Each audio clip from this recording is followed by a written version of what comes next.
All right, welcome to the channel, everybody. I am ASAP Grim, and I'm going to show you the two builds that I'm going for. I want to have two builds so that I can kind of just bounce back and forth between a couple different play styles and avoid what we might call burnout.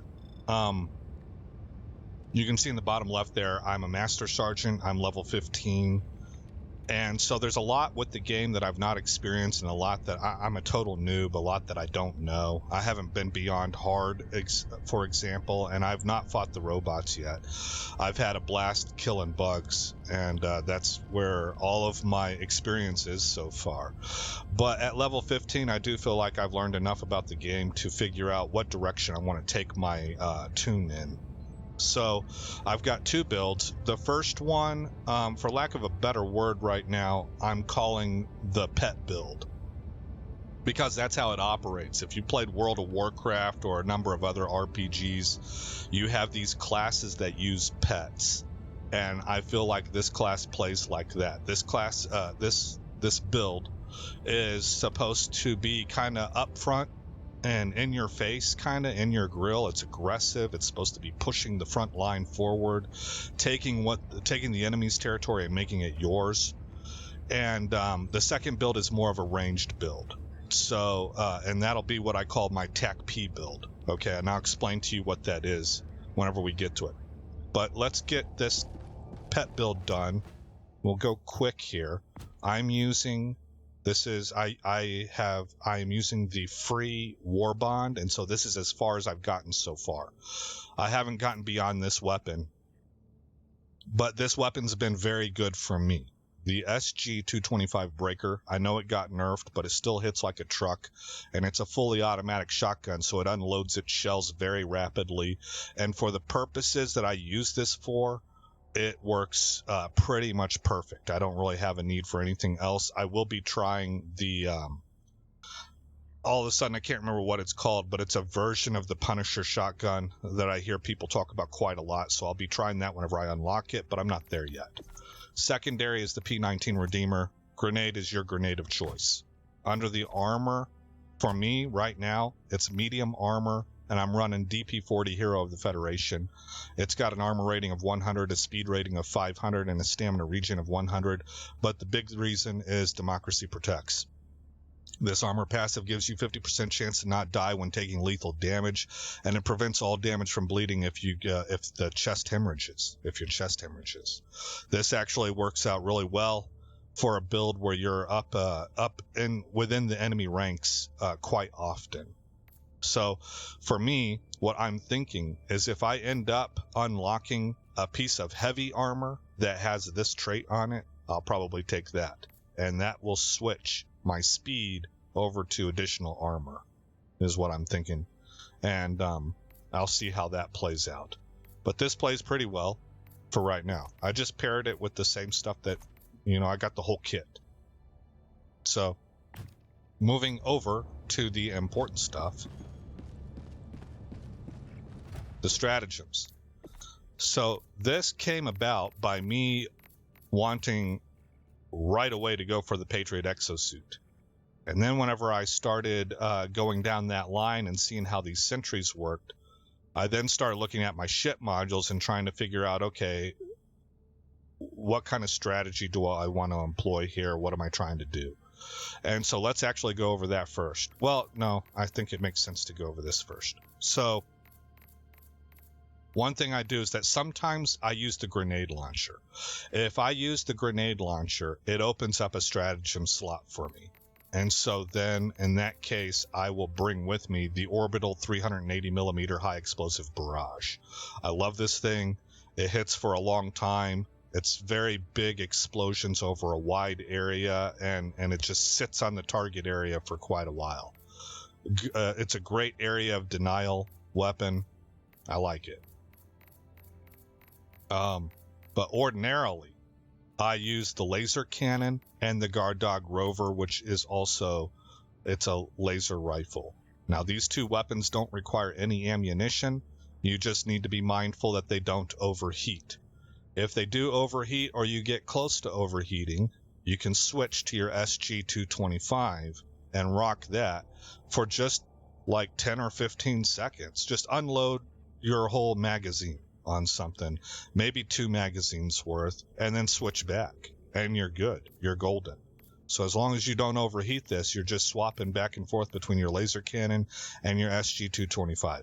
Additionally, the Guard Dog Rover is, while you're running away from targets, if everything goes really bad for you and you have to reload your laser, your SG-225 needs to be reloaded, you got nothing, you got to run. Your sentries and your Guard Dog Rover are still killing the hunters that are trying to track you. So you're still racking up kills. That's why I call this a pet build. You have a whole lot of AI targeting happening here between your 2 sentries and your Guard Dog Rover and even your laser weapon. It's one of those things that you're on target a lot. So its accuracy percentage is going to be pretty sky high too. It's not like a single shot and you either hit or you miss. You paint your target and you keep it on there for a while and it burns them to the ground. And so again, your accuracy percentage will be really good. When you're done with a mission, you're going to have more times than not, very, very often, almost all the time, your accuracy percentage will be north of 90%, and you will lead your team in kills, and it won't be close. Unless somebody else is rocking something similar. Now, for those of you on higher level difficulties, if you give this a whirl or if you've tried it out already, I'd love to hear some feedback. What does it look like against robots? How does it look at higher difficulty levels? I've only gone up to level... I don't remember what the level number is, but the hard level. That's as far as I've been. All right, the second build is my TAC-P build. So let's talk about what a TAC-P is first. I imagine it's probably a term you're not all super familiar with. I mean, you guys may have heard of Rangers, you may have heard of SEALs. How many of you have heard of TAC-P? TAC-P is an acronym. It stands for Tactical Air Control Party.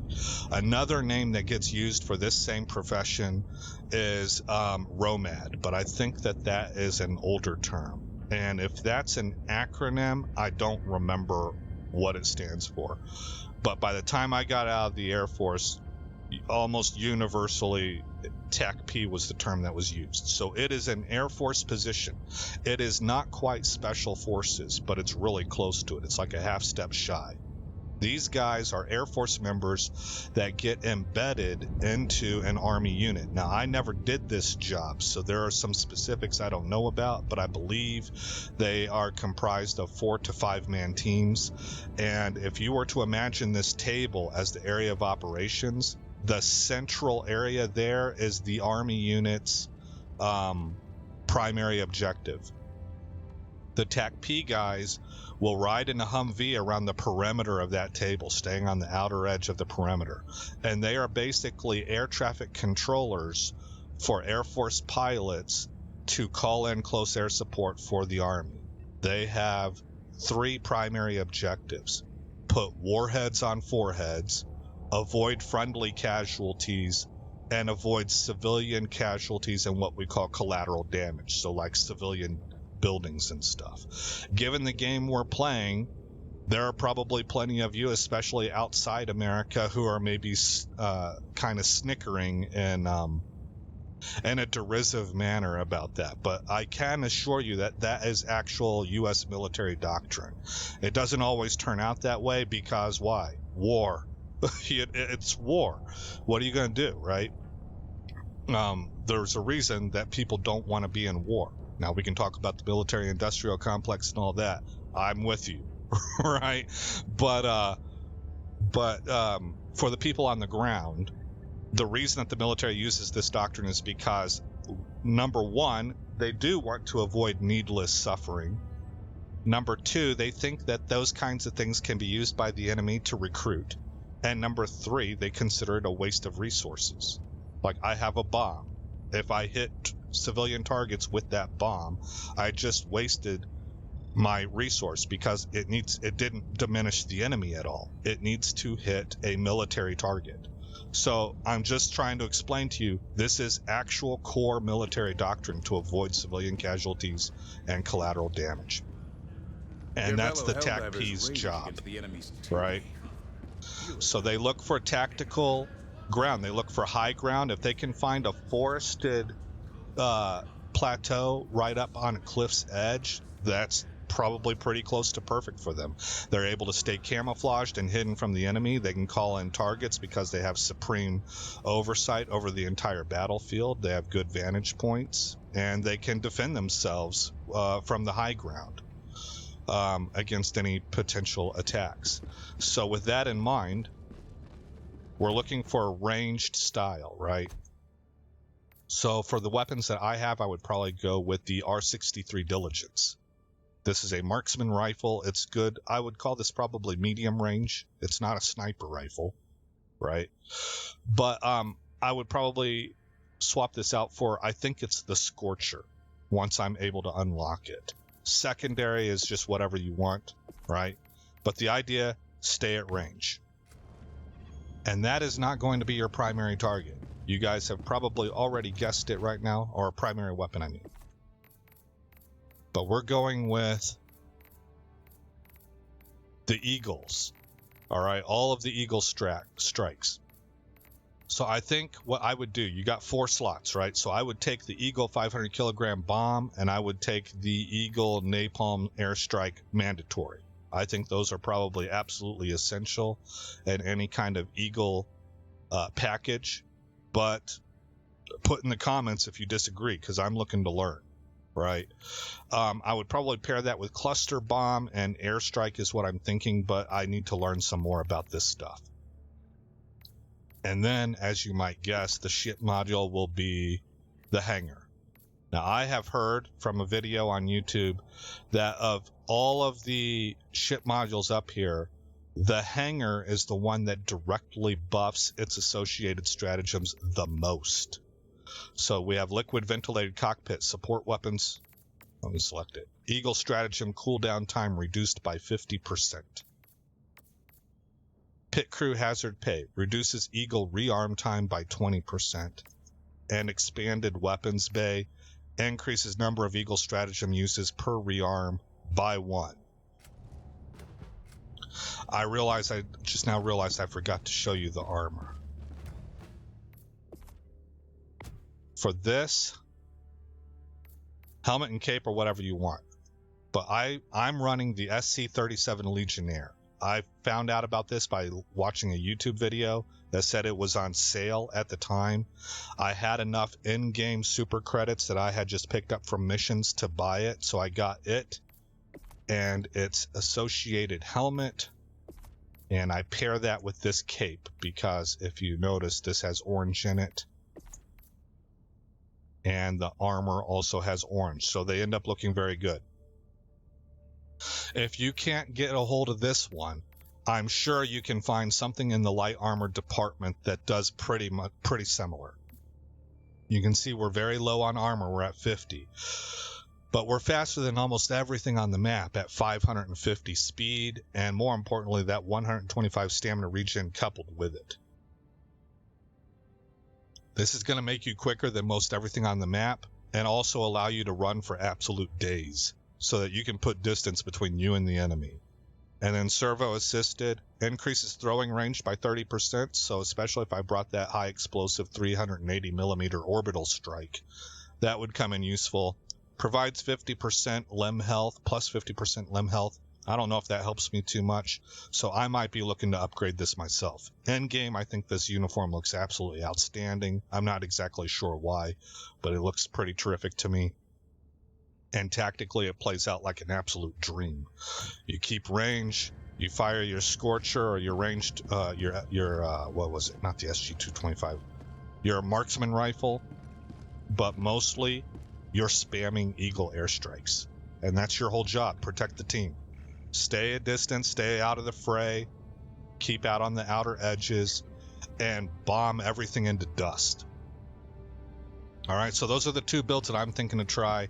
Let me know in the comments if you have any disagreements, if you have anything that might make these better. What's your experience at higher difficulty levels? How do they work out against robots? Have any of you tried these builds before? You know, I can't imagine that I'm the first one to come up with any of this stuff, right? I would imagine these are pretty standard builds. But yeah, let me know what your experience with these kinds of things are, or if you have other builds that are just much, much better. All right, guys. On that note, again, I'm Aesop Grimm. Thank you for coming by the channel. I hope you like what you saw. More importantly, I hope all is well in your neck of the woods. And I'll see you in whatever streams I'm doing in Helldivers 2. I don't stream regularly. I'm kind of on when I'm on. But when I'm on, you're welcome to join in. This game, I very much enjoy the camaraderie and team aspects of it, which is not normal for me. Normally, I'm kind of a lone wolf type, but this game is a lot of fun to play with other people. So if you see me streaming, feel free to join in on me, and I'll see you then. You guys take care.